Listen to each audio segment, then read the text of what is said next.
His name is Will. He is in his late 40s. He lives somewhere in America. And he is the economic story of day 61 of the Iran war. Not the gas price story, not the airline story, not the Strait of Hormuz story. Will has been driving for Uber after his biotech consulting work dried up because of federal funding cutbacks and economic uncertainty.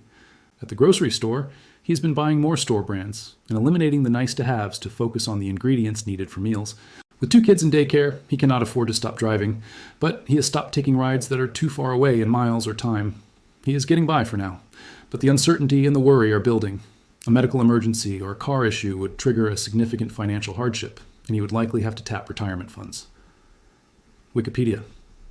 Will is not in a war zone. He is not stranded at an airport. He has not lost his home or his job. He is just, in the language of economists, experiencing demand destruction. That is the clinical term for what is happening to tens of millions of Americans right now on day 61, as a war 70,000 miles away works its way through the layers of their financial lives. Not the gas pump layer. That one is visible. $4, $39 per gallon.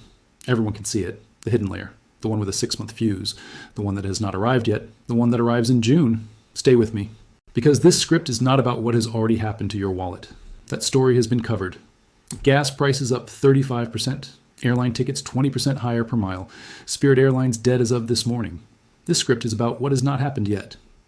There's a phrase from David Ortega, a food economist and professor at Michigan State University, that I want you to hold. He said, "It can take the better part of 6 months, even longer, to feel the full impacts of this shock reflected in food prices."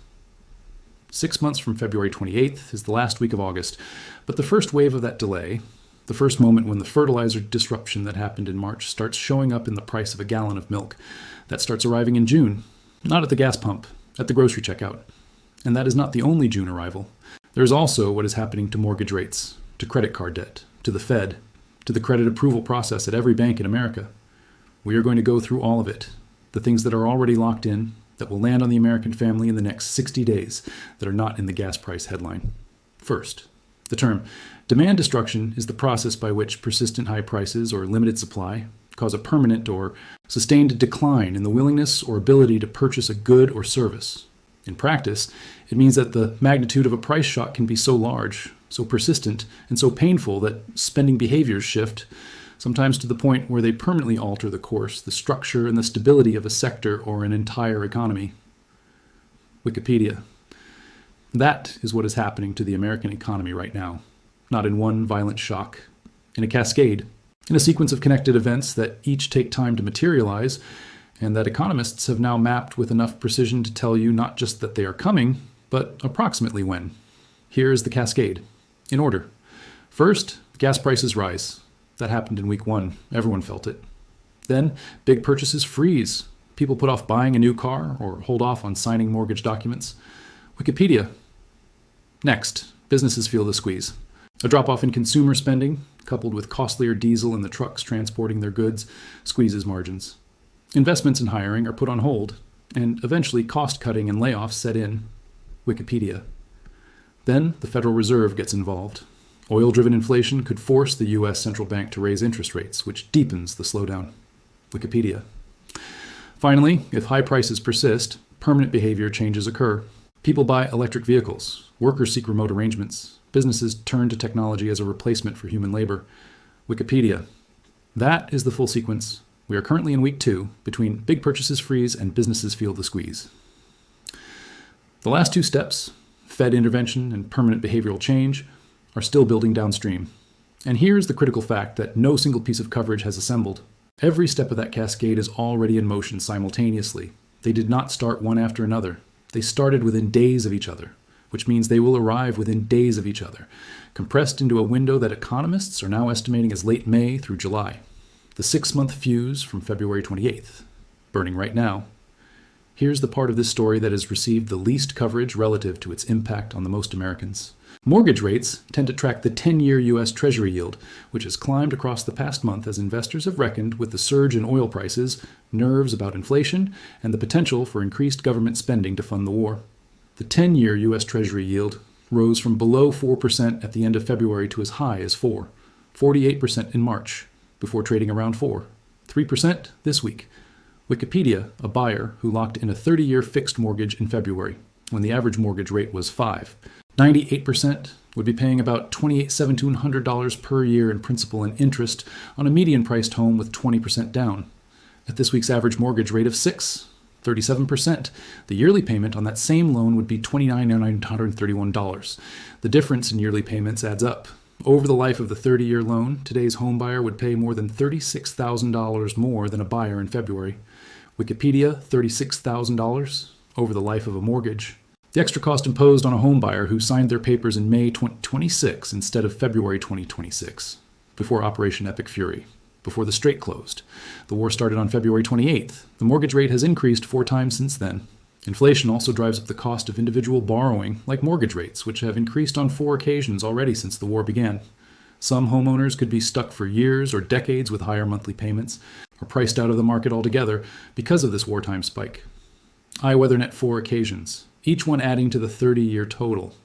The homebuyer who closes this month and takes a 30-year mortgage is not paying a gas price premium. They are paying a war premium, and they will pay it every month for 30 years, long after the ceasefire, long after the Strait reopens, long after the gas price falls back to wherever it settles. The mortgage payment is permanent.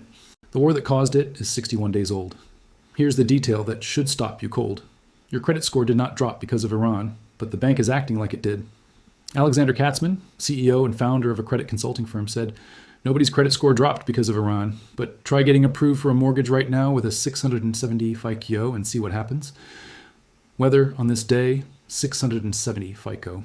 That is a fair to good credit score. That is the credit score of millions of Americans who have been managing their finances responsibly, paying their bills, carrying manageable debt, building toward homeownership. Before February 28th, a 670 FICO could get you through mortgage underwriting with documentation and patience. After February 28th, lenders in this 640 to 700 range are adding documentation requirements that basically function as a soft decline. Weather. On this day, a soft decline, not a rejection, a barrier, a new requirement, a new form, a new standard that did not exist before the war. Bobby Rebel, a personal finance expert at Card Rates, calm, explained, lenders may price in greater uncertainty, including higher inflation risk. In the case of the Iran war, we have seen inflation hit the U.S. economy, and that would naturally make them more cautious. They are factoring higher risk for themselves because of the instability, and that can in turn impact how they choose to lend. Weather. On this day, inflation surged 2% in March, outpacing the Fed's target of 2%. Weather. On this day, the average annual credit card rate remains above 19%. Traders have now dialed back expectations for the Fed to cut interest rates at all in 2026, with markets anticipating the central bank will hold rates steady in the coming months. If the Fed keeps rates where they are and doesn't cut, then credit card rates will remain elevated, making it more difficult to afford more routine purchases, such as groceries or other spending that ends up in credit card balances, one economist said. Wikipedia, not cut, hold, all year. In an economy where the average credit card rate is 19% and millions of Americans have been carrying balances since 2023, the Iran war did not raise credit card rates directly. It stopped them from coming down. And for the tens of millions of Americans who have been waiting for rate relief, who have been carrying $4,000, $8,000, $15,000 in credit card debt at 19% interest, waiting for the Fed to cut so their minimum payments would fall, waiting for the breathing room that every Fed forecast from 2024 had been promising them for 2026, that wait has now been extended indefinitely. By a war that started 61 days ago, here is the one that is still coming. David Ortega, a food economist and professor at Michigan State University, said, "It can take the better part of 6 months, or even longer, to feel the full impacts of this shock reflected in food prices." Wikipedia, 6 months, from February 28th. That window begins in late August. But the first wave of food price increases, driven not by gas prices at the pump, but by what is happening to the fertilizer supply, begins arriving in June. Here is the chain. The Persian Gulf is a major source of global fertilizer supply because natural gas is an essential feedstock for several fertilizers, including urea, the most widely used nitrogen fertilizer.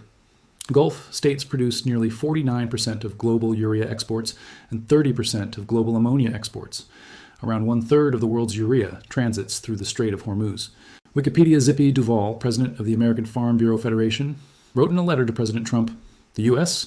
risks a shortfall in crops. Not only is this a threat to our food security and by extension, our national security, such a production shock could contribute to inflationary pressures across the U.S. economy." Wikipedia. The Farm Bureau is not a partisan organization. Its president is not a political figure. He is the representative of American farmers, the people who are planting spring crops, right now, at this moment, with fertilizer purchased at elevated prices for harvest in fall.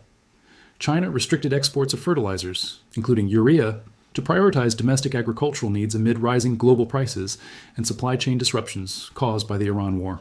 National Weather Service China, the world's largest urea producer, restricting fertilizer exports in response to the same Gulf disruption, reducing the global supply available to American farmers at the exact moment, when American farmers are already paying more for what they can get.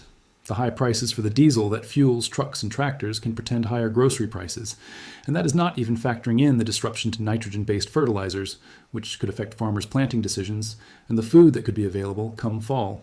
Wikipedia, come fall, September, October, November, the harvest that was planted at spring with Iran war-priced fertilizer, diesel transported at Iran war-priced fuel, grown in fields where the input cost was already the highest in recent memory. That is what is at the grocery store in fall 2026. And June is when the first signal arrives, not fall's full impact, the leading edge, the month when the grocery category of the CPI begins the climb that the economists are already forecasting and that the gas price headline has been obscuring. Here is what is not making headlines. The Personal Consumption Expenditures Price Index, the Federal Reserve's preferred inflation gauge, could hit 4% by the end of the year, double the Federal Reserve's target rate of 2%. According to Scott Lincecum, Vice President of General Economics at the Cato Institute. Wikipedia 4%. The Fed's target is 2%. Double target inflation. By December 2026. In an economy where the Fed is already frozen, unable to cut rates because inflation is rising, unable to raise them because growth is fragile, in the scenario economists are calling stagflation. Stagflation. The combination of stagnating economic growth and elevated inflation that makes the normal tools of monetary policy, raise rates to fight inflation, cut rates to fight recession, simultaneously contradictory. The Fed cannot do both at once. And right now, the economy is threatening to need both at once. Wikipedia. The last time the United States experienced stagflation was the 1970s. The oil embargo, the gas lines, the malaise that consumed an entire decade of American economic life, and shaped a political realignment that lasted a generation. The bigger costs of war will become apparent in the long term. Some are quantifiable dollar amounts that take years to fully reveal themselves. Others manifest as deep economic burdens and distortions that other factors will amplify in unpredictable ways. iWeatherNet. Mark Zandi, chief economist at Moody's Analytics, said, "I think the damage has already been done, in part because there's no going back on oil prices, at least not any time in the near future." He added, "Anything that's put on a truck is going to cost more. That goes from groceries to Amazon packages." Wikipedia groceries, Amazon packages. The two categories that define the daily economic experience of the American household. Both of them in the inflation path of a war that the White House is describing as a temporary disruption. White House spokesperson Kush Desai said President Trump has always been clear about the temporary disruptions that would stem from Operation Epic Fury. The American economy remains on a solid trajectory. Wikipedia temporary disruptions, 4 mortgage rate increases in 61 days, $36,000 in extra lifetime borrowing costs locked in for this month's homebuyers, credit card rates frozen above 19%, no Fed cuts forecast for the rest of 2026, fertilizer disruptions hitting the grocery store in June, PCE inflation heading toward 4% by December, temporary disruptions. Here's the part of the American economic story that the national media is not mapping. Prices surged unequally in Iran itself. Rural areas experienced year-on-year inflation of 5%, while urban year-on-year inflation was 3%. National Weather Service. That is Iran's domestic inequality under the war's economic pressure. The rural areas hit harder because they are more dependent on transportation, on diesel, on distributed supply chains, on the fuel costs that every mile of distance adds to every product. The United States is not Iran. But the mechanism is the same. Rural America drives more miles per household than urban America. Rural Americans have fewer alternatives to the car. No subway, no bus, no walkable grocery store. Rural American households spend a higher percentage of their income on gasoline than urban households. And rural American farmers are the direct recipients of the fertilizer disruption that the Farm Bureau president put in a letter to the president. The $4. 39 national average gas price is an average. In rural counties far from major refineries, gas is already higher. And the grocery store in a rural county has higher transportation costs per item than the grocery store in a city with a distribution hub nearby. Some Americans may be able to bounce back from the sharply higher gas costs, the fuel surcharges tacked onto other items, and other knock-on price effects. But millions of Americans have no financial cushion. A medical emergency or a car issue would trigger a significant financial hardship. Wikipedia. Will, the Uber driver who cannot afford to stop driving, has stopped taking rides that are too far away because the fuel cost eats the margin. He has replaced brand names with store brands at the grocery store. He is worried about his retirement account. He is one person, with a name. Documented in a CNN economic analysis published this week. He represents millions of Americans who are not in the headline, not stranded at an airport, not waiting for a refund from a bankrupt airline, just absorbing, adjusting, eliminating the nice-to-haves, watching the retirement fund balance with the knowledge that one car problem, one medical bill, one unexpected expense means they tap it. Now here is the part that distinguishes a supply shock from a supply shock plus behavioral change. Whether those rising costs and inflationary pressures persist will largely depend on how soon the conflict is de-escalated and how soon transit through Hormuz can safely resume. Wikipedia. The ceasefire is holding indefinitely without a deal, with an IRGC-controlled shipping corridor still charging over $1 million per ship. With the primary IMO lane still designated a danger zone. The International Energy Agency predicted in a report that the conflict in the Middle East will keep global natural gas supplies tight for 2 years. Wikipedia. 2 years. The IEA, not a partisan think tank, not an advocacy organization, the international body whose director called this the largest supply disruption in the history of the global oil market, is projecting the natural gas tightness that drives fertilizer prices at 2 years minimum. Supply chains can break overnight, but take months or sometimes years to recover. iWeatherNet. If high prices persist, permanent behavior changes occur. People buy electric vehicles. Workers seek out remote arrangements. Businesses turn to technology as a replacement for human labor. Wikipedia. Permanent behavior changes, not temporary adjustments. Permanent realignment of how Americans travel, work, consume, and invest, driven not by a deliberate policy choice, but by the sustained economic pressure of a war that began 61 days ago and has no confirmed end date. Will, the Uber driver, has already made his permanent behavior changes. Shorter rides, store brands, no retirement account contributions. He made them in 61 days. The economy does not wait for the geopolitics to resolve. It adapts, it shrinks, it destroys the demand that was supposed to fuel next year's growth, and the cascade that started at the gas pump in week 1, the cascade that reaches the grocery store in June, the Fed meeting in July, the fall harvest in September, is not waiting for the Islamabad talks to produce a second round. It is moving on its own schedule. Now here's the part that distinguishes a supply shock from a supply shock plus behavioral change. Whether those rising costs and inflationary pressures persist will largely depend on how soon the conflict is de-escalated and how soon transit through Hormuz can safely resume. Wikipedia. The ceasefire is holding indefinitely without a deal, with an IRGC-controlled shipping corridor still charging over $1 million per ship. With the primary IMO lane still designated a danger zone, the International Energy Agency predicted in a report that the conflict in the Middle East will keep global natural gas supplies tight for 2 years. Wikipedia. 2 years. The IEA, not a partisan think tank, not an advocacy organization, the international body whose director called this the largest supply disruption in the history of the global oil market, is projecting the natural gas tightness that drives fertilizer prices at 2 years minimum. Supply chains can break overnight, but take months or sometimes years to recover. iWeatherNet. If high prices persist, permanent behavior changes occur. People buy electric vehicles. Workers seek out remote arrangements. Businesses turn to technology as a replacement for human labor. Wikipedia. Permanent behavior changes, not temporary adjustments. Permanent realignment of how Americans travel, work, consume, and invest, driven not by a deliberate policy choice, but by the sustained economic pressure of a war that began 61 days ago and has no confirmed end date. Will, the Uber driver, has already made his permanent behavior changes. Shorter rides, store brands. No retirement account contributions. He made them in 61 days. The economy does not wait for the geopolitics to resolve. It adapts, it shrinks. It destroys the demand that was supposed to fuel next year's growth. And the cascade that started at the gas pump in week 1, the cascade that reaches the grocery store in June, the Fed meeting in July, the fall harvest in September, is not waiting for the Islamabad talks to produce a second round. It is moving on its own schedule. Right now, as you read this, Will is driving for Uber. He is taking shorter rides. He is buying store brands. He has 2 kids in daycare, 1 medical emergency away from his retirement fund. Gas prices are at a national average of $4, $10 a gallon, up 44% from before the war. Brent crude is trading at $105 a barrel. ABC 7 Chicago. Mortgage rates have increased 4 times in 61 days. Credit card rates remain above 19%. The Federal Reserve held steady at its last meeting. Traders are pricing zero cuts for the rest of 2026. Weather.